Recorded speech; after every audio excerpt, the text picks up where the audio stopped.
I'm Joseph Kim. In this week's video insights, I will discuss a recent share buyback announcement in terms of the impact to a company's per share metrics. Earlier this month, Pro Medicus, or PME, one of the best performers of the ASX 300 over the past year, announced the commencement of a new on-market share buyback, which follows the lapse of the prior 12-month buyback window. Looking at PME's per share financial metrics, a buyback scenario makes for interesting analysis. Share buybacks are often seen as a signal that the board views the current share price as undervaluing the company. However, how you as an investor should assess the impact of a buyback depends on your own intrinsic valuation.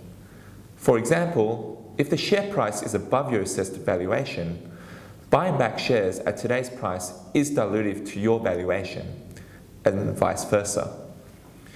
This is because an assessment of a company's overall enterprise value remains constant regardless of the capital structure of the company. This includes the company's mix of net cash or net debt, as well as its total share count.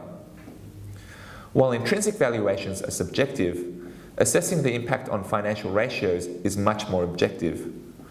This is because we know the cost of either cash or debt used to buy back shares relative to the shares being purchased as it relates to the price-earnings ratio. For example, the current cash rate of 1.5% implies a price-earnings ratio of over 90 times for cash, or over 25 times at a cost of debt of 5%.